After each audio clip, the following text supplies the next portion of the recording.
Hello again, everyone. It's good to have you with us for this event. It figures to be an exceptional one that doesn't need any build-up. Are you ready? Don't ever give up. Don't ever stop fighting. This is the main event of the evening. Athletes, huddle up. It's time to begin. Get focused. Let's go. Let's go. Hello, everyone. Welcome to 101 Live with Coach Blu and Athletic Director Marissa. That's where you say, hey, everybody. Oh, sorry. I'm just realizing I got blocked. I got kicked out of Facebook again today, and I can't get that code generator to work. So there's nothing I can do here to talk to people today. No social media, huh? Well, while you work on that, I will introduce to everyone the purpose of this here podcast and a live show. This is an opportunity for you to jump in, talk about things related to substance abuse recovery, addiction, relapse, all that fun stuff, I guess, in that world of chaos that sometimes plagues families and systems and individuals. Also, if you have questions or thoughts on relationship stuff, therapeutic content, mental health, we are here to help.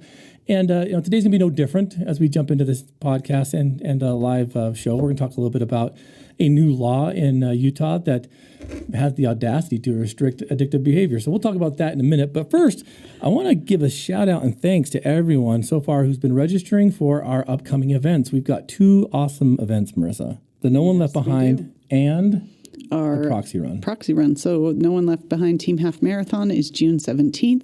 You get the 3 friends of yours. There's 3 of you. You're going to run a half marathon together. That's the point. You start together, you finish together, and you spend time together. Just like in recovery, we can't do it alone. So come join our Team Half Marathon. June 17th, get registered now on our website, addictathlete.org. Under races, you can get registered. And then in September, for Recovery Month, we have our annual 5K. That is one that you can, the point is, for Recovery Month is to support and celebrate those in recovery or those who have passed on from mental health issues and addiction issues. So we have Run for Yourself, Run for Someone Else, or Run in Memory of Someone. Absolutely. And as soon to be announced, and we'll kind of give you a teaser right now, it's looking like Team Addict Athlete and Victory Recovery in Arizona are going to create another proxy run coming up this November. So stay tuned as we get more details for that. Can't wait to share Addict to Athlete with the Victory Recovery crew down there in Arizona and kind of combine the Agents of Recovery as a bridge. So good to have that coming up on the horizon. So keep your ears and eyes tuned in for that. Hey, Marissa, we've got this awesome program. We call it the Patreon subscriber list. These are you who want to help us promote this podcast, get it out there a little bit further, and, picking a tier that might work best for you to donate to the program to help us increase our listenership and get this stuff out there. And, as little as $2 a month can get you all the bonus content, which we just recorded another bonus episode today. Yep. And funny enough, what we talked about is going to be, I think, a little bit of what we're talking about on this little podcast. Yeah. We talked a lot about how to understand pornography addiction through a clinical assessment and kind of what you need to look for and why it happens. So we'll talk a little bit about that, but the deep dive on that is on the Patreon. Yes. It'll be up very shortly. So more exclusive. Who are they who we can give shout outs, glory, and credit to who help support this program through the Patreon list? So we want to thank our super fans: Karen Hardy, Steve Riggs, Tracy Whitby, Jerem Thurston, Tara Butson, Holly Davies, Scott Foster, Brett Frew, Chris Williams, Sensei KP Brown, Patrick Forsyth, Brock Ellerman, and Christy Case. Then our rookie level is Sherry Polson, Earl Dyer, Wendell Wood, Brad Waldron, Gary Thurston, and our pro levels, Justin Robbins. And our champion level, Shad and Freya Robinson, Ron and Deloche, and Andrew Baird. Thank you all so very much. We could not do this without you. It really is a humbling list that we've got there. So thank you, everybody, for doing that. If you want to join the Patreon subscription, get some bonus content, everything that kind of the backbone of stuff that we do here on Team Addict Athlete, jump on patreon.com/addictathlete. All right, with all that fun stuff aside, let's jump into today's topic. We've got a few people that have talked to us about this, what our thoughts are, and I thought, well, what better way to share that with everyone at once than the one-on-one podcast? So earlier last week, it was kind of an interesting thing, and I wasn't aware this was happening, but I'm thankful that it did.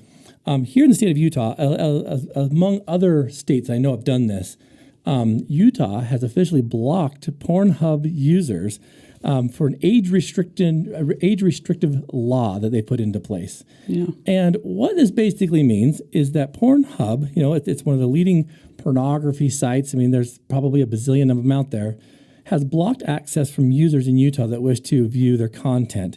And what it has now required you to do is, and I say blocked kind of like half-heartedly, because what they are going to require you to do is to give your state-issued ID kind of like input every time you log on to this platform. And my heavens, has this caused some controversy. Oh, yeah. From Facebook posts from people I've seen right down to like people that don't even live here in the state about how this is a restriction of freedom of speech and all that fun stuff. And I want to jump into this today because I didn't realize how concerning. I thought everyone would be a little bit excited about this. Yeah. Well, it sounds Not like the case. Pornhub is upset, saying that it is unconstitutional, the age verification, that it violates the First and 14th Amendments, and it's fringing upon the rights of free speech, privacy. But here's the deal. Does it really? Because if all it's asking is to require a state-issued ID to prove that you are an adult that can view the content, why do we have the same attributes for alcohol, tobacco consumption, renting cars, things of that nature? I think that when we start looking at these kind of things, we've got to really peel back the layers and see what they're really worried about is the financial impact, because they're not going to be making the amounts of money that they once did. If this were truly a constitutional issue, we'd be having a lot more backlash and it would be a lot more apparent. There's absolutely nothing wrong with age-restricted material and having you give your ID. Now, the thing that makes people upset is, well, what are they going to do with my ID? Are they going to sell it to the Saudi government? Are they going to like have the foreign immigrants come over and still might? No. Here's the issue, and I really want to make this clear. If you are so afraid to put in your ID to view pornography, to watch people have sex, then I'm real curious, why you're so secretive about it. Why so taboo? Why is this the thing that's scaring you the most? Because I remember talking about this in the world of addiction. I remember a guy saying, I don't drink when my parents are around. And I'm like, well, that's kind of dumb. Do they know you drink? Well, I don't know, but I don't want them to really know that I drink. Yeah. So you're ashamed of it, and so you're hiding it, and you're saying that's not a problem. It's the same thing with pornography, right? If you're so abundantly against this, then why don't you come out and tell everybody that you watch pornography? Like, why don't you come out there and put it out there? Well, because it's taboo, and it's not it's not a healthy thing. The level of addiction that we see with pornography far outweighs level of addiction to substances in the United States of America and probably beyond. And so I get why people are saying this, but this is more so you don't want anyone else knowing that you, sir or ma'am, watch pornography. And I've seen people post on Facebook and stuff go as far as to blame this on the church and whatnot. No, this is a moral issue that we've really got to look at. Yeah, to me, it's nothing. It's about an addiction issue as well, and behind it, it's the sex trafficking, it's the abuse on, the actors on the other end, and what happens on that side. So absolutely. And so I look at this kind of stuff and I think, all right, if you guys are that adamant against it, then why are you okay with doing it with, again, renting cars, buying alcohol, things of that nature? And I know that there's some other folks that were kind of on this platform that were talking a little bit about like, well, you'll just get a VPN and download it. Yeah. Well, yeah, you can, and problem solved, right? Mm-hmm. But here's the deal. If you're going to that length to view people having sex, I think you might have a little bit of a problem. And I know you'll be upset with that. Some people will be like, oh, it's my right. It totally is. It totally is. But call a spade a spade. If you're having that much heartburn because you don't want people to know that it is actually you that's doing this, well, then we need to have a little conversation here. What's the real issue? What's really going on? You know what I'm saying? And so I've been I've been excited to talk about this for the simple fact of many of the viewers don't realize how incredibly damaging watching pornography can be. Mm-hmm. I remember, I think it was Amy Donaldson that posted a story about a year or two ago about a class up in, I can't remember, somewhere in Salt Lake, northern Utah area, a college that was offering a class about pornography by which they would be viewing pornography.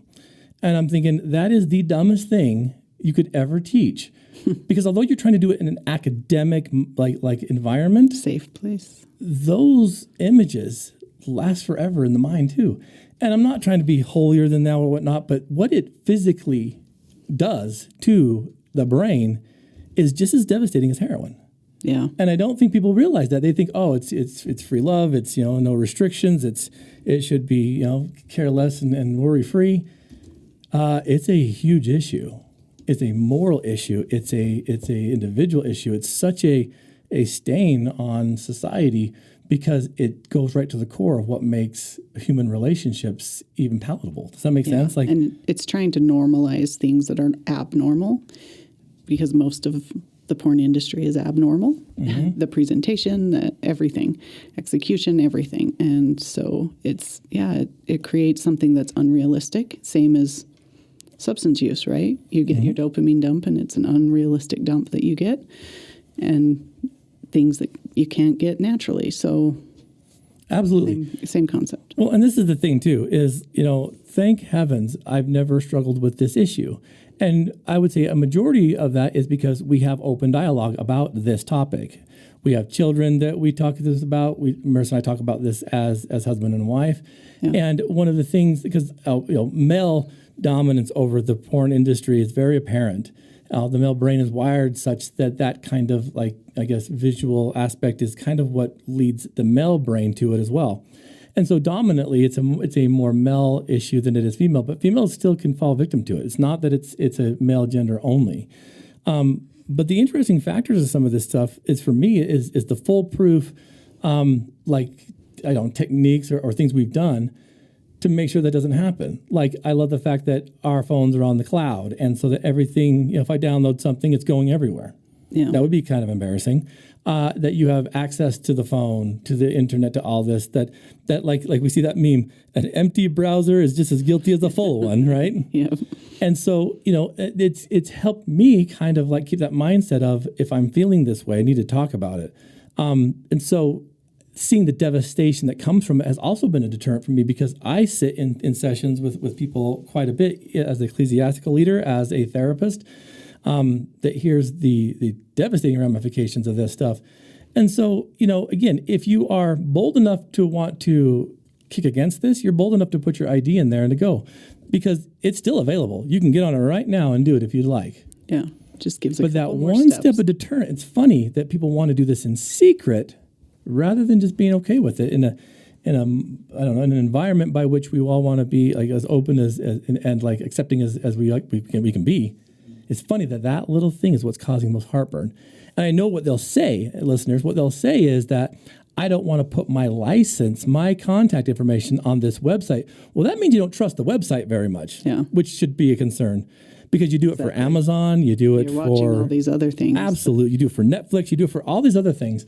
So it is funny you're getting pushback on this. What it really is they want that secrecy. They want that shadow of anonymity, which is funny, because I don't know what list you think you're going on. Yeah, they're going to take your information and they're going to put it through other things. And so you'll probably start getting things in the mail and everything else. I mean, that's what all this stuff does. Often. So tell me why.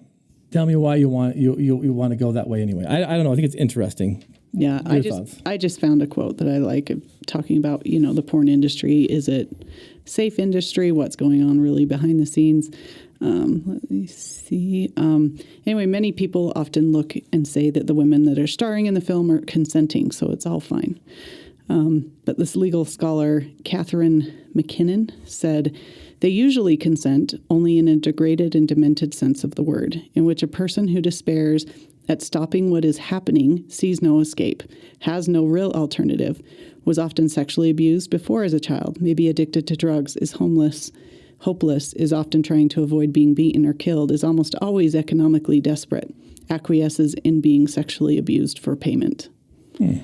So, there's so much on the backside of, if we're just talking about the issues with pornography, it's not even just about the viewing of it. It's so much bigger than that. We have a huge problem in our society, and the economic factor is kind of what drives all of this. I mean, from stories that we've heard now from the platform OnlyFans, by which average individuals now can utilize this as an income source for showing nudity and suggestive posing and things of that nature. It creates a massive amount of financial income, which for a individual who may come from eager means that wants to, and I see a lot of these validations like paying for college and things of that nature. Yeah. The instantaneous access to wealth becomes very apparent when you're willing to push your own boundaries, morals, and values for the pleasure. Does that make sense? Well, and that's, all of a sudden, even becoming that rich and that wealthy overnight makes it very, very difficult to work through. How do you handle that? You know?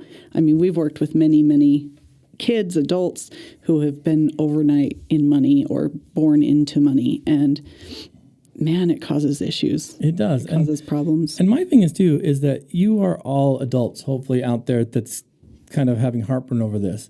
And the adult factor to this is you get to do and choose what you want. If you want to do that as a source of income, more power to you.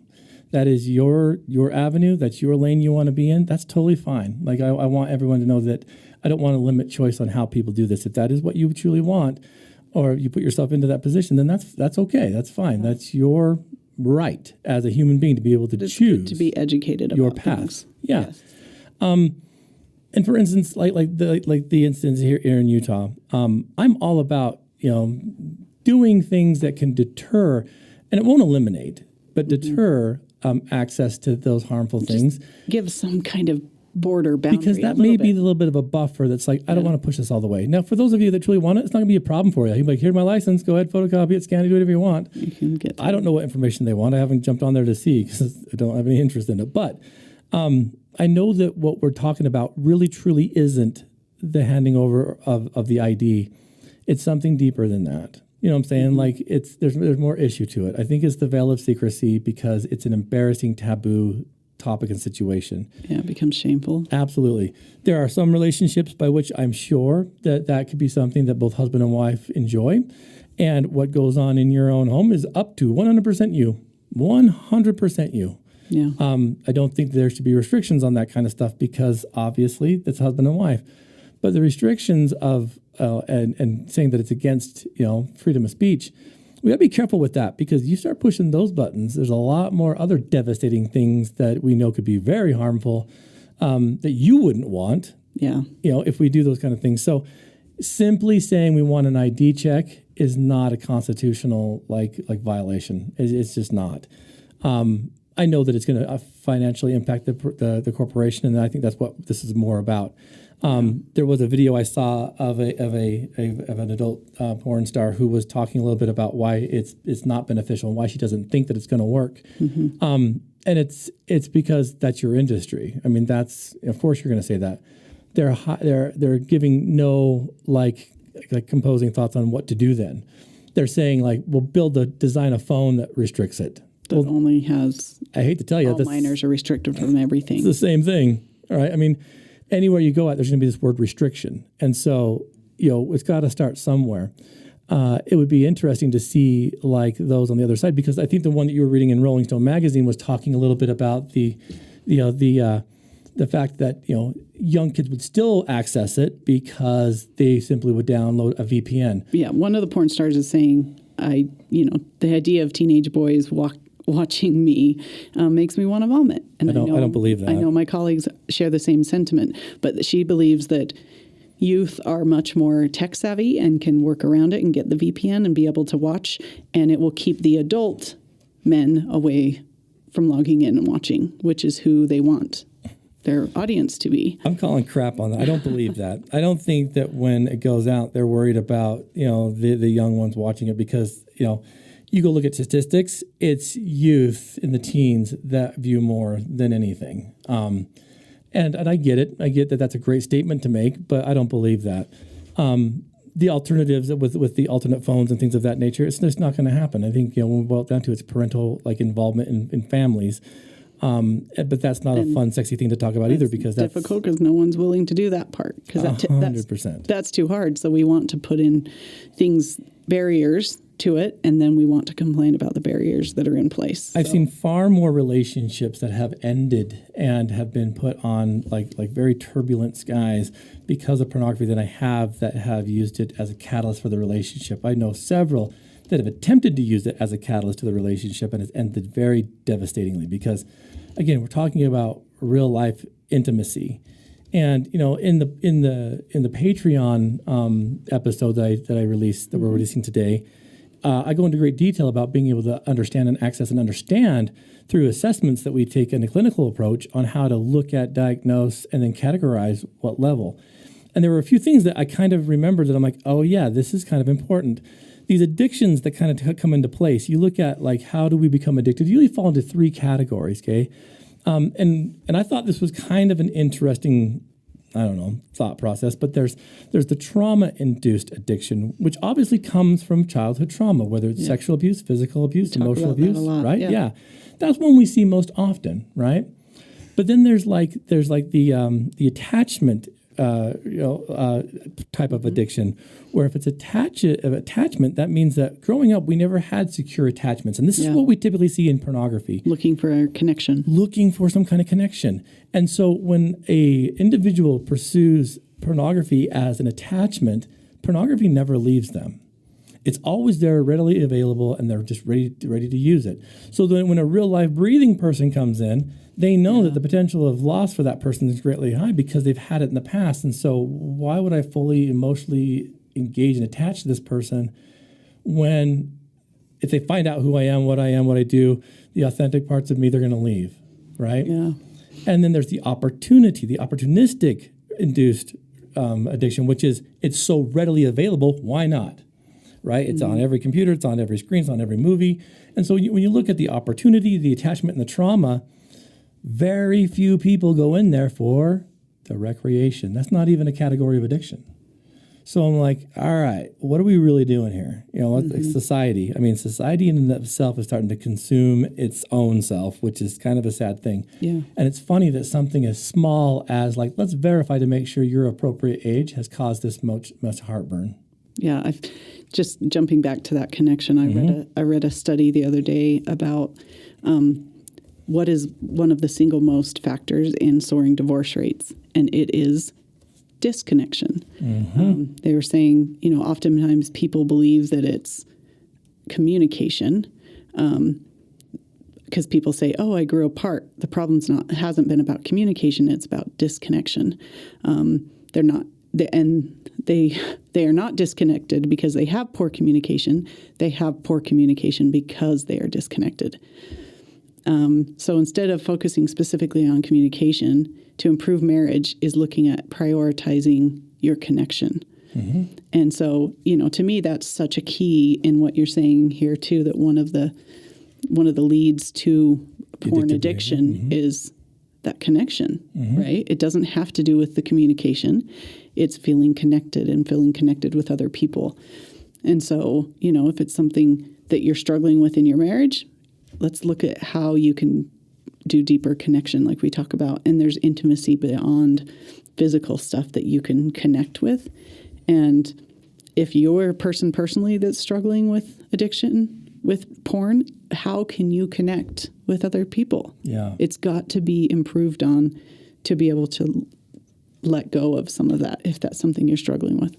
Well, the attachment factor, I mean, again, when you start looking at marriages and why they begin to disconnect and to fail, you can trace this all back to childhood trauma, every bit of it. And I think that there's conceptual aspects to the attachment part, right? If you're not feeling like you're part of something, if you're disconnected, if you're going to have this thought of that no one cares, that's a big one for this kind of stuff. And so when someone comes in with pornography addiction, and we can kind of drill down on what factors led him to that, more often than not, what I've seen is the attachment factor and induced addiction, because through childhood they've never had the love, the compassion. They've had it, but it has kind of been a little bit scarce. Even true attachment at the beginning with mother, and being able, whether your mom was there, being able to interact and being able to assess your need and meet your need. Yeah, it starts very young. Yeah. See, and things to go so far as to call, like, the days of yesteryear, like prohibition, where the U.S. government made the consumption and production of alcohol illegal. I don't like that idea, but that's kind of funny coming from a non-drinker / addiction counselor and mental health therapist. But I am very open to people having choice. I really am. Yeah. But I like the restriction of, like, the buffer. Yeah. I like it. Some safety around it. Kids are going to view porn on Pornhub in Utah. They are, because they're tech savvy. They'll use VPNs, and and that VPN is their little step around the whole thing. So I wish there were devices that kept all youth out? Yes. Yes, absolutely. But until, if and when that is ever possible, to have some kind of safety net is absolutely important. I get the other side of the argument. I truly do understand the other side of the argument. I really do. That it is a hassle, that the giving of the ID could potentially put you at risk. But again, every time you log on and make a purchase on Amazon or anything else, you're doing the same thing. Yeah. But it's not a taboo thing to order groceries from Amazon as it is to jump on and watch pornography and masturbate for however long. It's not. It's very different. But what it boils down to is it's an invasion of your own privacy at that point, where you're now saying, wait a minute, now I have to expose myself, and show who I am. Who gets this list? And again, the cocky comments of it's going to the church or it's going to the governor. I'm sure the governor of the state of Utah is not scrolling through all the people viewing porno. I mean, there's just, come on, you guys, don't be narcissistic. There's no way they care enough about you to do that. They have too many other things going on, I believe. And I get the fact that, there could be a violation of, like, my license and my ID getting, out there. I mean, but that's internet today. What it truly, authentically boils down to as well is producing and promoting this stuff, the anti-pornography viewing at a very young age with your family. It's about you dealing with your trauma and going through that. And then it's about being very open and honest with your spouse. Again, if this is something that you both consent to, go for it. It's your prerogative. You can totally do that. And I think it's like you said, it's be educated. If you're interested, if you're worrying about this, good, bad, or other, educate yourself so that you can make a good decision and go, oh yeah, I feel good about doing this. Or, wow, there really is such a negative side, a dark side of porn that I never thought about before that is hurtful. And if I engage in that, I'm joining in the abuse. The abuse, absolutely. But be educated about what the choice you're gonna make. Absolutely. And so, listeners, again, it's not to come up here and preach on a high horse. A lot of people have asked our opinions on this, but on the same breath, it's like, I'm okay with this. I think it's an okay thing. And it's okay because obviously I don't do it, so I'm not going to, have any heartburn in it. But again, it boils back to that same factor. If you are that strong about it, then who cares who knows? It's kind of like this. It's like, people are always nervous about talking about, stuff about their personal lives with people because they're afraid that if someone hears it, they could use it against them. My mindset is very different about that. I'm like, I don't care because I'm dealing with all this stuff and I'm okay with talking about it. It gives me opportunities to share more about it. But that's me. That's not a lot of other people. I don't think you want to have a bumper sticker that's like Pornhub 2024 or something. I mean, that would be a little strange, but what, to each their own. But I do think that if we want to have a civil society, if we want to have a community by which we're all feeling safe and we're all feeling, to a certain degree, able to live a quality of life that we would find intriguing, there's got to be some boundaries. There's got to be some fences and some accesses that like keep it very, I guess, appropriate. Keep it safe. I think it's like Gandhi said, we need to be the change that we want to see in the world. Yeah. And it is bigger. And as much as oftentimes we are a very small cog in a huge organization of the earth and the world and global climate, we are a part of it. And each of the choices we make have effects, It's the ripple effect, the butterfly effect. There is something that comes about with every choice we make. And so thinking that you're just living your own life, not affecting anyone else, is ridiculous. It doesn't happen. So I remember like when Colorado legalized recreational use of marijuana, how many people from Utah started vacationing and driving to Colorado, right? And it was interesting because, they were so adamant about them wanting to like be I guess engaged in that recreational activity, which I don't think smoking weed is recreational, but that they were like so upset that they'd have to go to that degree to get this product and bring it back here then illegally. Yeah. I'm thinking you put yourself at great risk to go do that for what reward? And if you're willing to do that, then you're willing to. It's your choice. Yeah. Utah. Be educated about it. Be educated about it. Yeah. Utah legalized it for medical purposes. Fantastic. Do it. But do it the right way. I mean, you can't just walk in and get, medical marijuana off the street. Like, there are parameters there. And if you're willing to do that, and I was talking to an athlete that has had some experience with that, and he was telling me about how at first he was very kind of like, oh, am I going to be judged about this and whatnot? And we think we are. But he walks in there, talks to the people. It was very cordial, very nice. And guess what? It was okay. Yeah. But it's our own fear of being exposed that kind of keeps us like adamant against these kind of boundaries. When it's like, if you are going to do it and be proud of doing it, why hide from it? I don't know. Maybe that's just me, but the addictive component to it is really, and I'll be honest with you, I think I would love for it, to not be around at all.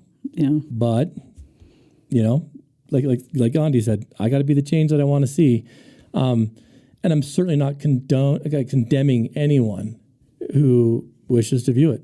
I mean, I'm not. I think you are an adult. Go right ahead. It is your choice. I'm a very choice-based person. Yeah, we have opinions, but yes, we totally 100% believe in choice. I really do, because with choice comes consequence. I mean, if sexual intimacy, physical intimacy is becoming such a problem that you have to start watching things to make it produce, there's a bigger issue there. Yeah. Like you just said. Connection, self-esteem. I mean, there's a million other issues. And that's what needs to be addressed, not whether you can watch or not watch porn. Well, and I've noticed a trend with pornography addiction, that pornography addiction that I've seen is not about the sex. It's not about like the act of the physicality of it all. It's about stress reduction. It's about self-soothing. And so it's kind of an interesting thing when it's like, well, what mechanism drove you to that instead of being able to find a more long-term solution? Because pornography addiction is a lot like heroin addiction, where it's just the buildup of it all, the tolerance that's developed, right? Because first people start watching some of the softer porn, maybe a few pictures, then it's video, then it's more extreme, because your tolerance level, like any substance, will increase. Yeah. You'll have to do longer durations of time to find the source of material you're looking for, and it will become progressively more violent in nature. And we don't realize it's happening. You build it. Absolutely. Yep. And then there's the physicality of the withdrawal. When I don't have it, I'm thinking about it. And so there's a lot of complexity to a lot of this kind of stuff. But when it boils down to my own thoughts and Blu Robinson's own opinion, I'm glad that they've done this. If anything, to make it a small deterrent. It's not a solve. It's not solving it. And if someone has a better idea, I'd love to hear it. I'd love to hear it. But sometimes that's not always the case. So I don't know how much we want to kick the dead horse, but we were talking with our kids. We were talking about this topic with our daughter Savannah, and it was interesting because we had a very long conversation about pornography there, and sex is such a taboo topic to discuss that we're almost like embarrassed of it. And it absolutely cannot be. It's got to be a discussion that we can have without turning red or simplifying it. I think there's something in this day and age that needs to happen. Especially when it comes to the youth. And I hate to tell you, but even that's not enough of a deterrent. We are human beings. We are intimate by nature. That's kind of what creates more humans. So there's always going to be a desire to kind of like go down that path. What do you think? I agree. I think people need to start connecting more. People need to start looking at the reasons behind all behaviors, not just why do I watch porn, but why is it when I get frustrated with my kid and I'm yelling at him, I go straight to the pantry and grab a donut. Grab a chocolate, If we don't start becoming self-aware of what we're doing and why we're doing it, or behaviors that are kind of a chain reaction right after a stressful event or whatever it is, we will not get better. No. And the whole point is that we are improving, we are growing, and we are making our world better, our family, the people that we interact with, and the world around us better. Absolutely. And so today, because we had a podcast that we recorded just previously that went a little bit long. This will be a little bit of a shorter episode today. But listeners, what I'd love to know your thoughts on this. You may have a completely different thought than we have, and I'd love to hear it. So don't be afraid or ashamed to put it out here. We'd love to discuss it and kind of get other perspectives. But it was interesting. It was interesting to see the backlash. I didn't realize it would be such heartburn. And I can understand why. I really can. But for right now, this is what we've got. And, if it helps even one person, I think it's worth it. But nonetheless, we'd love to know what you guys think. Keep close to the website, addicttoathlete.org. You got lots of content on there for, your developing an understanding on recovery, all of our, team store, the outlet to become a certified recovery coach for Team Addict athletes, all there. You've done a great job of keeping all that content in one place so that we can get this out there. So utilize it. It's pretty amazing. Calendar of events up there too. And if you have an event you'd like Addict Athlete to be part of, reach out, let us know. We'd love to see what we can do to support you. Beyond that, listeners, again, thank you to the Patreon subscribers. And literally, until next time, continue to do your best to turn that mess into a message.